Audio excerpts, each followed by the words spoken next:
श्री शिवाय नमस्तुभ्यम। हम सबको पता है कि आज है 3 सितंबर यानी कि मारुति मंगलवार का बहुत ही विशेष सा दिन है ना। और ये दिन इतना विशेष है कि आपकी फैमिली, आपका पूरा परिवार हमेशा खुश रहेगा अगर आज रात में अपने घर पे, पता है, कहीं बाहर भी नहीं जाना आपको आज अपने घर पे एक मंगल दीपक चुपचाप लौंग के साथ अगर जला दिया तो परिवार खुश रहेगा और बरसों पुरानी जो भी आपकी इच्छा होगी वो भी पूरी ज़रूर हो जाएगी। ठीक है ना। स्टार्ट करते हैं वीडियो को, बहुत ही ध्यान से सुनिएगा।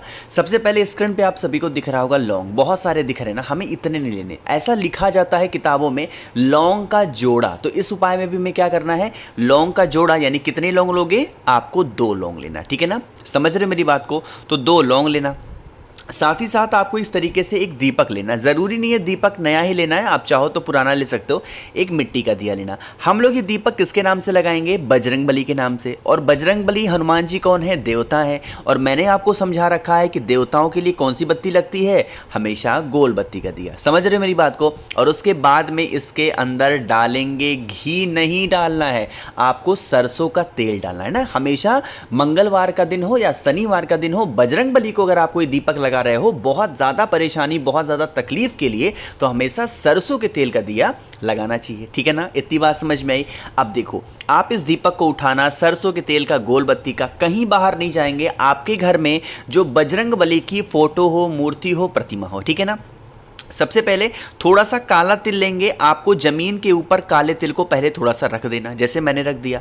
अब इसी काले तिल के ऊपर जो दीपक मैंने आपको दिखाया है, उस दीपक को आपको रखना होगा। और कौन सी बत्ती लगाओगे, इसमें गोल बत्ती का दिया। कौन सा तेल है, सरसों का तेल है। अरे समझ रहे हो मेरी बात को कि नहीं, है ना, समझ में आई मेरी बात। फिर क्या करेंगे, आपको इस दीपक को प्रज्वलित करना है, यानी कि आपको इस दीपक को क्या करना होगा, जलाना होगा। अब जब जलाओगे तो किसके नाम से जलाओगे, बालाजी का ध्यान करेंगे। फिर से बोल रहा हूं, किसका स्मरण करोगे, बालाजी के नाम से आपको इस दीपक को जलाना होगा। साथ ही साथ जो आपकी प्रॉब्लम है, जो आपकी समस्या है, घर का कोई भी सदस्य बीमार रहता, परेशान रहता, उसके नाम को लेकर के बालाजी का स्मरण करते हुए जो 2 लौंग मैंने आपको दिखाया, जलते हुए दीपक के अंदर अगर आपने डाल दिया, इस मंगलवार को करोगे और आने वाले महीने में जो दूसरा मंगलवार होगा, आपको बहुत बड़ा बदलाव अपने परिवार में, अपनी फैमिली में देखने को मिलेगा। ठीक है ना। बस गलतियां नहीं करनी है। जो भी दीपक जलाओगे या फिर आप जो भी लौंग डाल रहे हो, उस लौंग को किसके नाम से डालोगे, बालाजी का स्मरण करते हुए करेंगे। ठीक है ना, समझ रहे मेरी बात। तो यहाँ पे हम सभी लोगों ने बात कर ली है अपने पहले उपाय की। आगे बढ़ते हैं अब इस वीडियो के हम लोग अपने दूसरे उपाय की तरफ, जो कि आपको करना होगा बेल पत्र के साथ में ना। बहुत स्पेशल सा और बहुत ही छोटा सा ये उपाय है, इसको भी करके देखिएगा। जैसे मान लीजिए कि आप बहुत दिनों से परेशान हो अपनी किसी भी इच्छा को लेकर के, ठीक है ना, तो आप इच्छा के लिए तो कर ही सकते हो। स्पेशली ये उपाय किसके लिए है, बीमार व्यक्ति को ठीक करने के लिए। जैसे मान लीजिए कोई भी घर में ऐसा व्यक्ति है ना जिसकी बीमारी चल रही है और बहुत मेडिसिन करा रहे हो फिर भी ठीक नहीं हो पा रहे हो, तो इस उपाय को करेंगे। इसके लिए हमें ज़रूरत पड़ेगी एक बेलपत्र की। ठीक है ना, बेलपत्र लेना।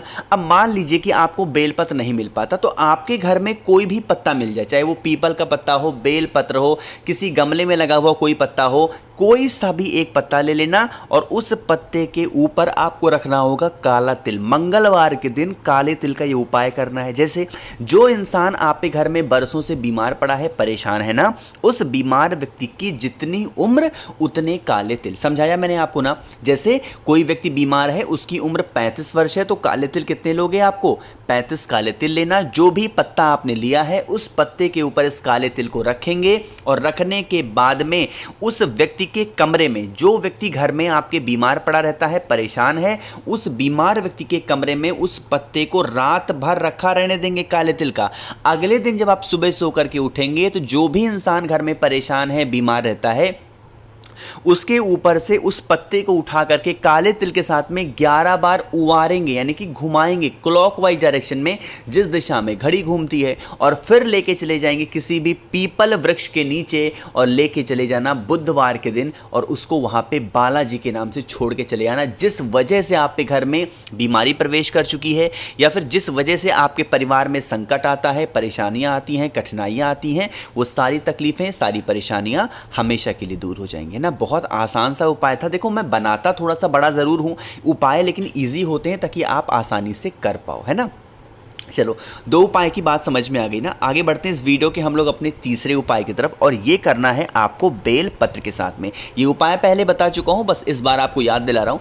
कैसे करना है मैं आपको तब बताऊंगा जब आप सभी लोग करेंगे वीडियो को लाइक। जिसने अभी तक चैनल को सब्सक्राइब नहीं किया, जल्दी से करिएगा चैनल को सब्सक्राइब, है ना। एक छोटी सी बात यहाँ पे आप सभी को और बतानी है। कुछ लोग कहते हैं भैया हम लोग पूजा पाठ बहुत अच्छे से करना चाहते हैं, बट हमें सामग्री नहीं मिल पाती पूजा पाठ की। तो अगर आपको पूजा पाठ से संबंधित कोई भी सामग्री चाहिए तो मैं आपके घर तक वो सामग्री पहुंचाऊंगा। चाहे आप दुनिया के किसी भी कोने में रहते हो, देश में हो विदेश में हो, मैं बाई कुरियर बाई पोस्ट पहुंचाऊंगा। और ऑर्डर के लिए आपको नंबर नोट कर लो, 9005643345। ये मेरा व्हाट्सएप नंबर है, आप मुझे इस पर मैसेज करिएगा, मैं आपके घर तक उन सभी चीज़ों को डिलीवर करूंगा, ठीक है ना। समझ रहे हो। चलो बात करते हैं इस उपाय के। सबसे पहले इस उपाय के बेनिफिट समझते हैं। इस उपाय का बस एक फ़ायदा है और वो है इच्छा पूर्ति। बहुत दिनों से परेशान हो अपनी किसी भी कामना को लेकर के, तो आपको इस उपाय को ज़रूर करना है। आपको दिख रहा होगा बेलपत्र ना, तो आपको लेनी होगी 3 बेलपत्र, कहीं से कटिफिटी ना हो। आपको इस 3 बेलपत्र को लेके आपके घर में या फिर आपके यहाँ मंदिर में बजरंग बली की कोई भी फोटो हो, मूर्ति हो, प्रतिमा हो, उन्हीं के पास लेकर के जाना है। और उनके पास में उन 3 की तीनों बेलपत्र को एक एक करके समर्पित करिएगा, अपनी मनोकामना, अपने विशेष को कहते हुए, ठीक है ना। बेलपत्र समर्पित कर दिया। बेलपत्र समर्पित करने के बाद में थोड़ी देर बैठ करके प्रार्थना करने के बाद में उन 3 की तीनों बेलपत्र को उठाएंगे, उसे लेके पहुंच जाना फिर से महादेव के शिवलिंग के पास में। फिर देखो, बजरंग बली को चढ़ा करके फिर दूसरी बेलपत्र नहीं लेनी। जो बेलपत्र बजरंग बली को चढ़ाई है वही 3 बेलपत्र उठाएंगे और महादेव के शिवलिंग के ऊपर गतिमान भगवान, फिर से बोल रहा हूं, बजरंग बली के दूसरे नंबर के सबसे छोटे भाई क्या नाम है, गतिमान। आपके जीवन की जो गति है, जो रुक गई है, जो इच्छाएं हैं पूरी नहीं हो पा रही है, बहुत दिनों से मेहनत कर रहे हो, तो आपको गतिमान भगवान के नाम से वही 3 बेलपत्र महादेव के शिवलिंग के ऊपर अगर आप समर्पित कर देते हैं, तो आपकी जो मनोकामना होगी, जो विशेष होंगी, जिसके लिए आप बहुत दिनों से प्रयत्न कर रहे हो, बहुत दिनों से कोशिश कर रहे हो, आपकी इच्छा नहीं पूरी हो पा रही है, तो करिएगा, ठीक है ना। एक यहाँ पे बात आपको और बताना चाहता हूँ। कुछ लोग मैसेज करते हैं भैया क्या हम इस उपाय को करेंगे तो हमें फायदा मिलेगा। कभी भी आप कोई भी उपाय महादेव का, खासकर महादेव का कोई उपाय करो ना, तो उसमें अपना फायदा मत देखो। निस्वार्थ भाव से, सच्चे मन से आप कोई भी उपाय करोगे, एक बेलपत्र भी चढ़ा दोगे ना महादेव के शिवलिंग के ऊपर, आपका अगर मन साफ है तो वो शिव शंभू पूरी जरूर करेंगे। बट कितने भी उपाय कर लो, मन ही गंदा है ना, तो फिर कोई फायदा नहीं होना। सबसे पहले मन को सही कर लो, फिर आपके मन में कभी ऐसे विचार नहीं आएंगे कि हमारा फायदा होगा या नुकसान होगा, ठीक है ना। 3 उपाय समझ में आ गए हैं। एक आखिरी उपाय की बात करते हैं, जो कि मंगलवार का सबसे फेमस, सबसे स्पेशल उपाय होता है।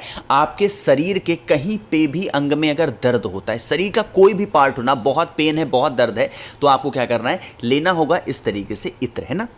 देखो यहाँ पे इत्र किसी और फ्लेवर का है। अब ज़रूरी नहीं कि मैं ये चीज़ दिखा रहा हूँ तो कहीं खोजने लगो कि भैया ने ये दिखाया था, तो यही कोई सा भी इत्र ले सकते हो आप, ठीक है ना। इत्र लेना, और इत्र को लेने के बाद में आपको एक बेलपत्र भी लेनी है, बहुत ही प्यारी सी, सुंदर सी, है ना। इतना करने के बाद में एक तांबे का लोटा लीजिएगा, उसके अंदर जल भरिएगा। जल के अंदर आपको 2 से 4 बूंद जो इत्र मैंने आपको दिखाया उसको डाल देना।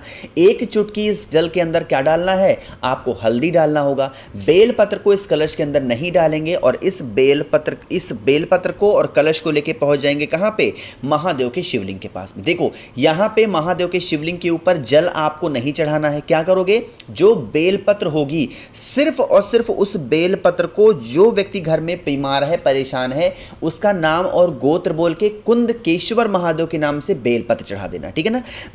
जो भी पीपल का वृक्ष आपके घर के आसपास हो, उस पीपल वृक्ष के नीचे जाएंगे और अवधूतेश्वर महादेव के नाम से जो जल आपके कलश में है उसे समर्पित कर देना।